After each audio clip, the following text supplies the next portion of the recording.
धन्यवाद के साथ उसके आंगनों में स्तुति करूंगा। हालेलुया। हमारा प्रभु भला है और लिखा है उसकी करुणा आज की है, कब तक है? जब तक जमीन में नहीं चले जाएंगे तब तक तो है। हालेलुया, तब तक तो है। हम धन्यवाद करते हैं हमारे प्रभु यीशु मसीह ने कैलवरी क्रूस पर अपनी जान देकर अपने लहू के द्वारा मेरा और आपका कफारा किया है। अगर आज उसका लहू ना बहा होता तो हम आज यहाँ पे जमा नहीं होते। हालेलुया। प्रभु के लहू के द्वारा हमारा छुटकारा हुआ है। और याद रखिए, मैं और आप स्वर्गीय परिवार के सदस्य बने उसके लहू के द्वारा। पिता से मेल मिलाप हुआ उसके लहू के द्वारा। हालेलुया। मत्ती के इंजील निकालिएगा, उसका 27वां अध्याय।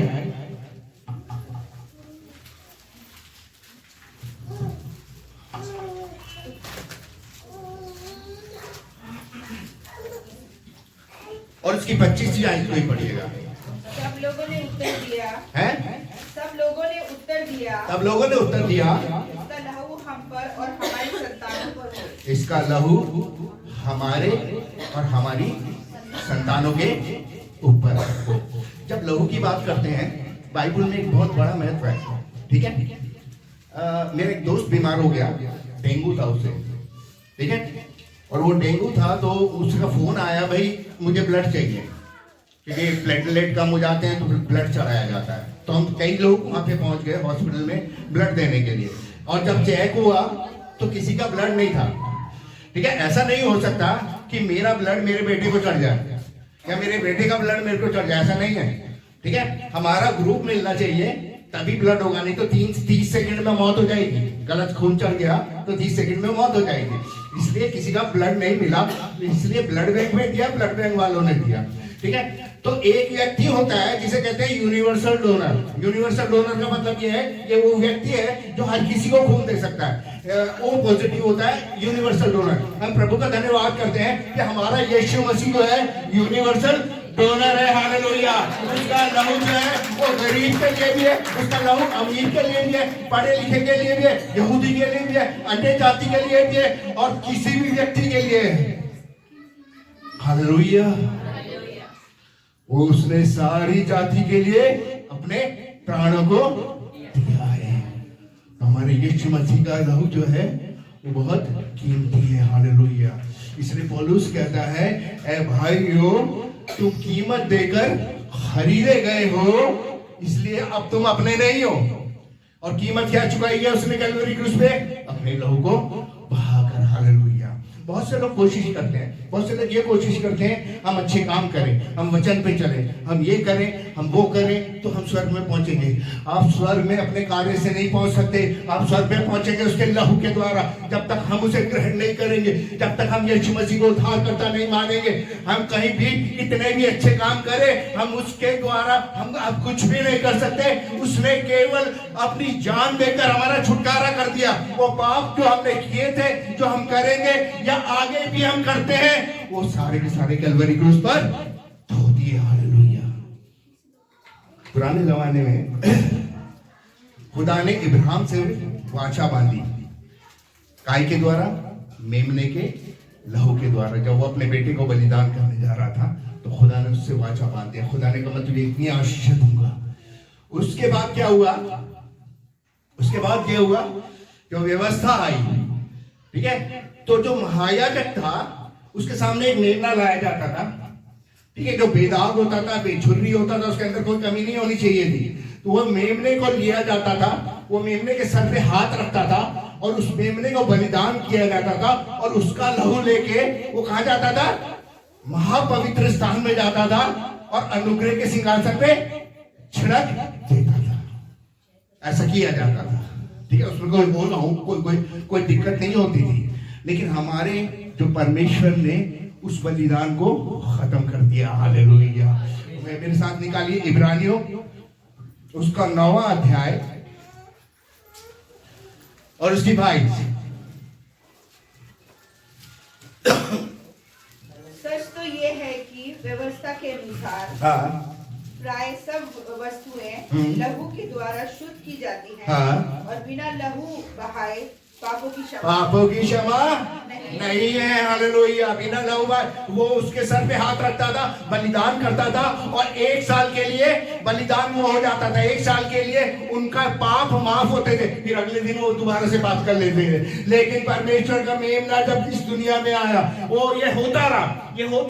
लेकिन एक दिन जब यीशु मसीह इस दुनिया में आया है, तब यूहन्ना ने उसको देखा, देखो ये परमेश्वर का मेमना है जो जगत के गुनाह को उठा के लेके जाता है। ये बात मेमना है, इसके अंदर कोई कमी नहीं है। यीशु मसीह ने कहा, तुम में से कौन है जो मुझ में गुनाह साबित कर सकता है? यो पतरस लिखता है, पहले पतरस उसका पहले अध्याय के 18वीं आयत में लिखा है, ए भाइयों, तुम्हारा छुटकारा सोने या चांदी जैसी नाशवान वस्तु से नहीं, बल्कि मेमने के बेकीमत लहू के द्वारा हुआ है। उसके लहू के द्वारा हम चंगे होते हैं। हालेलुया। उसके लहू के द्वारा हमारा छुटकारा होता है। हालेलुया। हम प्रभु का धन्यवाद करते हैं। उसके बाद हमारे प्रभु ने क्या किया है? इब्रानियों इसी 9वें अध्याय की 22 पढ़िएगा, 12 की 14।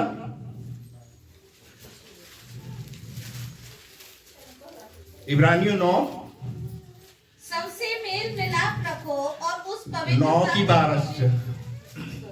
और बकरे और बछड़ों के लहू के द्वारा नहीं, अब गौर कीजिएगा, किसी जानवर के लहू के द्वारा नहीं, अपने ही लहू के द्वारा हाँ। एक ही बार में पवित्र स्थान में प्रवेश किया हाँ। और अनंत छुटकारा प्राप्त किया। ठीक है। अपने ही लहू को लेके हमारा यीशु मसीह कहाँ गया? अपने ही लहू को लेकर गया। हालेलुया। अब हम मत्ती पे आते हैं, जो हमारा आज का टॉपिक है। यहाँ पे हम पाते हैं, क्या कहते हैं कि सब लोगों ने उत्तर दिया, इसका लहू हम पर और हमारी संतानों के ऊपर हो सके। मैं एक बात बताता हूं, यीशु मसीह को गेत्सेमनी में पकड़ा, आप सब जानते हैं, मुझे बताने की जरूरत नहीं है। और उसके बाद हन्ना, फिर कैफा, फिर हेरोदिस, और आखिरी में किसके पास ले गया है? पिलातुस के पास। ठीक है। अब ये परमेश्वर का मेमना है जिसे लोग चेक कर रहे हैं, और चेक करके क्या पा रहे हैं? इसके अंदर कोई दोष नहीं पा रहे। हालेलुया। लोगों ने उससे बात करी, उसने जवाब नहीं दिया। हेरोदिस ने उससे बात करी, उसने जवाब नहीं दिया। पिलातुस कहता है, इसके अंदर क्या दोष है? वो कहते हैं ये यहूदियों का राजा है। पिलातुस कहता है, क्या तू राजा है? यीशु मसीह ने कहा, यदि मैं राजा होता तो मेरे लोग आपस में लड़ रहे होते, लेकिन मैं यहाँ का राजा नहीं, मैं स्वर्ग का राजा हूँ। अगर हम इसे पहले पढ़े तो पिलातुस की पत्नी उससे कहती है, देख, इसके साथ ज्यादा मतलब नहीं रखना, मैंने बड़ा दुख पाया सपने में। ठीक है। अब जानते हैं बात को। मैंने अपने पिता से पूछा, बाइबल नहीं बताती कि सपना क्या था, लेकिन उसने कहा मैंने बड़ा दुख पाया सपने में। तो मैंने फादर से पूछा, मैंने क्या सपना देखा होगा? तो उन्होंने कहा कि हो सकता है उसकी बीवी ने ये सपना देखा कि यीशु मसीह ये जो मारा पीटा और कोड़े मारे गए हैं और तुच्छ जाना गया है, जो हाथों को बांधे इसके सामने खड़ा है, हो सकता है इसने ये सपना देखा हो कि यही यीशु मसीह अपनी महिमा में है। हालेलुया।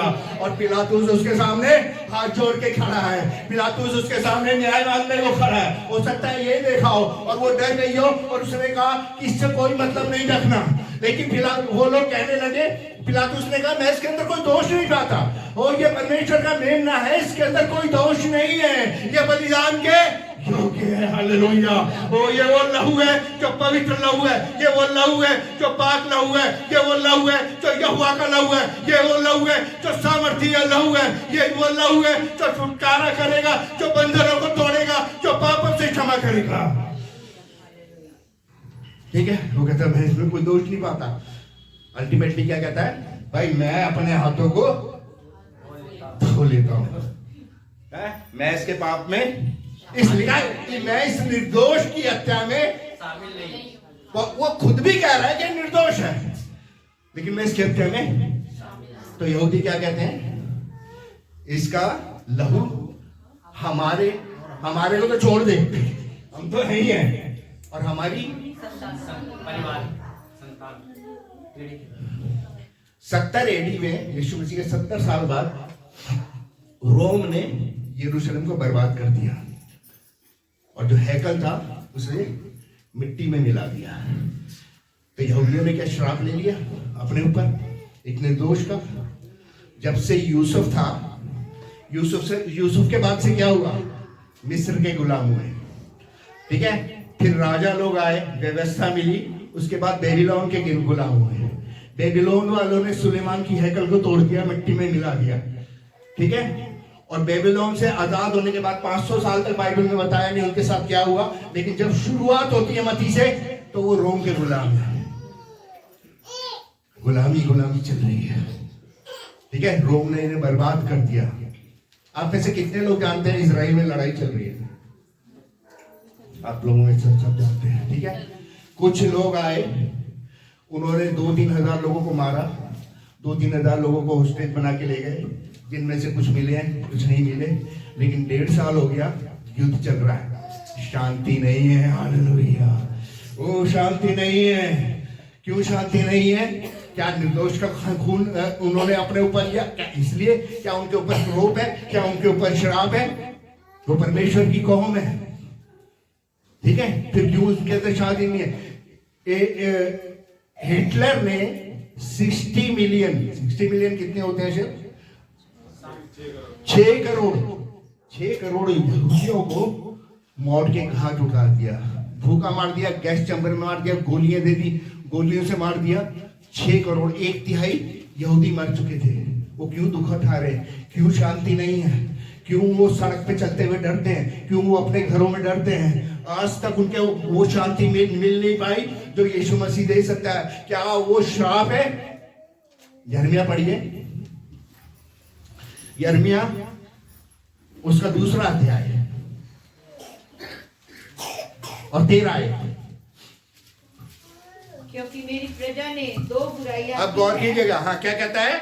क्योंकि मेरी प्रजा ने 2 बुराइयां की हैं। क्या बुराइयां करी हैं? उन्होंने मुझे बहते जल के सोते, ओ जीवित जल के बहते सोते को यीशु मसीह ने कहा जो प्यासा है वो मेरे पास आए और उसके अंदर से जीवन जल की नदियां मिलेगी। उन लोगों ने जीवित जल के सोते को यानी कि यीशु मसीह को ठुकरा दिया। हालेलुया। और उसने जीवित जल के सोतों को उन लोगों ने ठुकरा दिया, पहली गलती। दूसरी, और उन्होंने हौदे बना लिए, अपने हौद बना लिए और जीवित यीशु मसीह को उन लोगों ने त्याग दिया। बहुत से लोग ऐसे होते हैं, बहुत से लोग चर्चिस में आते हैं, कलीसिया में आते हैं कि पास्टर जी हमारे लिए प्रार्थना करिए, हमें ये तकलीफ है, हमें वो तकलीफ है, ठीक है। प्रभु का समय है, हर प्रार्थना को सुनने में समय भी लग सकता है, टाइम भी लग सकता है, लेकिन वो क्या करते हैं? वापिस चले जाते हैं और अपने लिए नए हौद बनाने शुरू कर देते हैं। वो जीवित जल के सोते को तर्क कर देते हैं, उसे छोड़ के चले जाते हैं, उस जल के पास आते हैं, उसमें डुबकी नहीं लगाते, उसे पीते नहीं है, उसे अपनाते नहीं है, उसे अपने जीवन में स्थान नहीं देते, इसलिए वो आज भी मुश्किल में पड़े हैं। हाँ, जीवित जल के जो सोते को छोड़ दिया और उन्होंने अपने हौद बना लिए, ऐसे हौद जो टूट गए हैं। हाँ? और जिनमें जल नहीं रह सकता, इसमें जल नहीं। तो मेरे लोगों ने क्या करा है? 2 बुराइयां करी है। यहूदियों के ऊपर श्राप नहीं आया, यीशु मसीह का लहू श्राप नहीं देता किसी को भी। हालेलुया। यीशु मसीह के लहू ने उन लोगों को श्राप नहीं दिया जिन्होंने उसे कोड़े मारे, जिन्होंने सर पे कांटों का ताज रखा, जिन्होंने ठट्टा किया, जिन्होंने मुंह पे थूका, जिन्होंने दाढ़ी नोची, उन लोगों को भी श्राप नहीं दिया। जिन्होंने कीले ठोकी और उसे सलीब पर चढ़ा दिया और उसका मजाक किया, उनको भी उसने श्राप नहीं दिया, बल्कि कहा पिता इन्हें माफ कर, क्योंकि ये जानते नहीं क्या करते हैं। हालेलुया। वो यीशु मसीह क्षमा करने वाला है। मेरे लोगों ने 2 गलतियां करी हैं, वो उन्होंने मुझे छोड़ दिया। यूहन्ना की इंजील उसके पहले अध्याय में लिखा है, वो अपनों में आया और अपनों ने उसे ग्रहण नहीं किया, लेकिन जितनों ने उसे ग्रहण किया उसने उन्हें परमेश्वर की संतान होने का अधिकार दिया। हालेलुया। हम यहूदियों से बढ़कर हैं, हमने ग्रहण किया है, आपने ग्रहण किया है, मैंने ग्रहण किया, और इसलिए हम उन यहूदियों से बढ़कर हैं। उनके तब तक शांति नहीं आएगी जब तक वो यीशु मसीह को अपना उद्धारकर्ता ग्रहण नहीं करेंगे। कोई कुछ भी कर लीजिए, बहुत से लोग ऐसे हैं, वो जब तक यीशु मसीह को उद्धारकर्ता नहीं मानेंगे, जीवन में परेशानियां चलती चली जाएंगी, दुख चलते चले जाएंगे, पैसे की तंगी, नौकरियों की कमी, घर के अंदर कलेश, पति पत्नी में, बच्चों में आपस में कलेश, ये तब तक चलता रहेगा जब तक यीशु मसीह को हम उद्धारकर्ता ग्रहण नहीं करेंगे। हालेलुया। वो जब तक हम उस जीवित जल के सोते को अपनी जिंदगी में जगह नहीं देंगे, जब तक हम अपने हौद बनाते रहेंगे। हौद बनाने का मतलब समझते हैं ना, जैसे अभी वो कह रही थी कि समरसीवर बना रही है, ठीक है, तो वो हौद बना रही है एक तरह से, ठीक है, सांसारिक रीति से। वो हौद बनाने का मतलब है हम अपनी कोशिश करे जा रहे हैं, हम अपनी कोशिश कर रहे हैं, हम अपना दिमाग लड़ा रहे हैं, अपनी कोशिशें कर रहे हैं। हालेलुया। वो मेरे जीजो, वो व्यक्ति जो 38 साल से बीमार था और एक किनारे में पड़ा था, 38 बार कोशिश कर चुका था, लेकिन उस तालाब तक नहीं पहुंचा था। हालेलुया। जब यीशु मसीह ने कहा तू चंगा होना चाहता है, तो उसने कहा वो मेरे प्रभु, मैं तो कितनी कोशिश करी है, घसीट में पहुंचा भी हूँ कि मैंने किसी की मदद लेने की भी कोशिश करी है, मैं 38 बार कोशिश करी है, वो मेरी कोशिशें सारी की सारी नाकाम हो गई। ओ लेकिन यीशु मसीह ने उसे कहा अपनी खाट उठा और चल फिर। हालेलुया। जब प्रभु के पास आएंगे, आपकी कोशिश में, जब परमेश्वर की कोशिश में लेगी, अद्भुत कार्य होगा, ये मेरा वायदा है। हालेलुया। हम क्यों ऐसा कहते हैं कि मेरा बेटा एडमिशन है, बच्चे का एडमिशन है, पढ़ाई लिखाई, हम प्रार्थना करें, ये सब तो आप भी कर रहे हैं ना, इन्होंने भी अपने बच्चे को भेजा, तो प्रार्थना क्यों करी भाई जब आप भेज सकते हैं। लेकिन जब आपकी कोशिश है और परमेश्वर की सामर्थ्य मिलती है, अद्भुत कार्य हो जाता है। हालेलुया। अद्भुत कार्य हो जाता है। मेरे अजीजों, यीशु मसीह का लहू श्राप नहीं देता, यीशु मसीह का लहू बंधनों को खोलता है। हालेलुया। यीशु मसीह का लहू आंसुओं को खोलता है, यीशु मसीह का लहू दुष्ट आत्मा को निकालता है, यीशु मसीह का लहू कैंसर को हटाता है, यीशु मसीह का लहू जोड़ों के दर्द को निकालता है, यीशु मसीह का लहू आपकी किडनी को, आपके लीवर को, आपके ब्लड प्रेशर को, आपके शुगर को कंट्रोल करता है। हालेलुया। वो यीशु मसीह का लहू आपके परिवार में शांति देता है, आनंद देता है।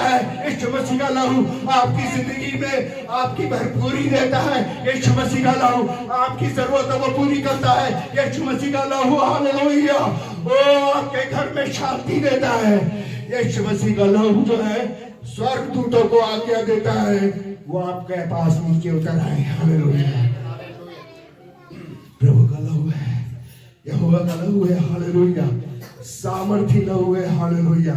इसलिए वो कहता है तुम्हारा छुटकारा सोने चांदी जैसी नाशमान वस्तुओं से नहीं, बल्कि मेमने के पेश कीमत लहू के द्वारा हुआ है। हालेलुया। आप में से कितने लोग हैं मैं नहीं जानता जो प्रभु भोज में शामिल होते हैं, ठीक है, जो लोग हैं वो मेरे जीरो। मैं एक छोटी सी बात यहाँ जरूर कहना चाहूंगा, जब आप प्रभु भोज में शामिल होते हैं तो आप मसीह का बदन को खाते हैं और उसके लहू को पीते हैं।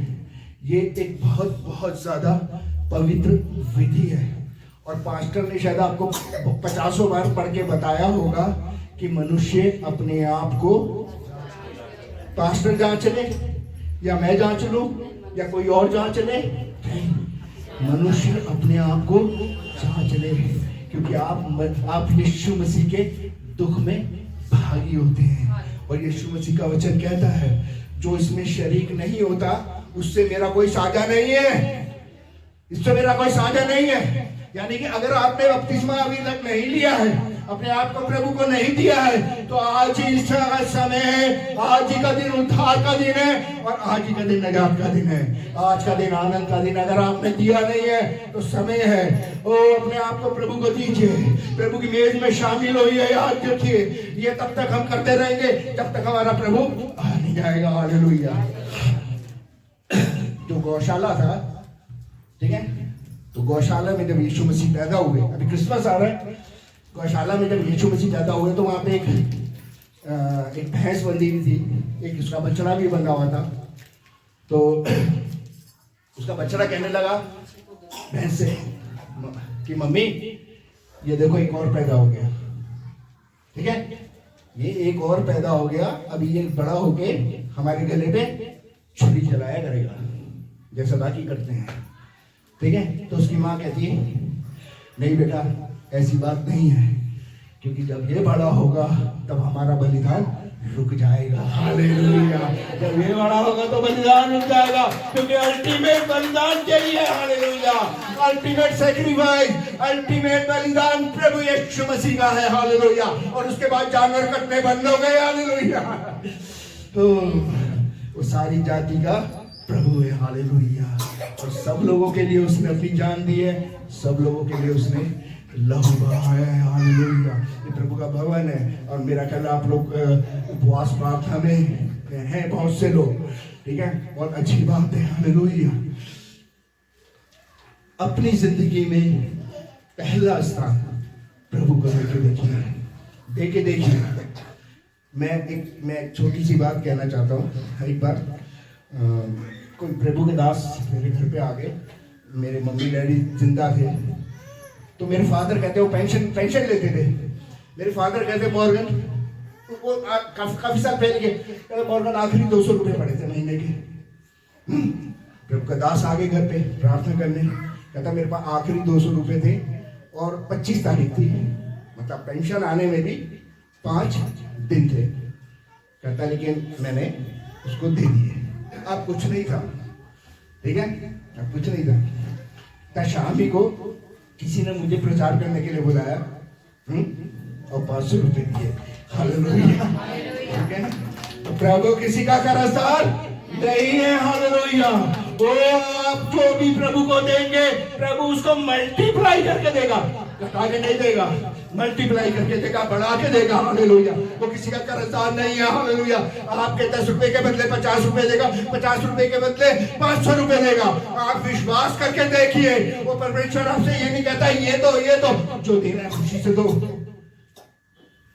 वरना मत दो। हाँ, कुड़कुड़ा के मत दो। बिल्कुल सही शब्द उन्होंने यूज किया। हम प्रभु का धन्यवाद करते हैं।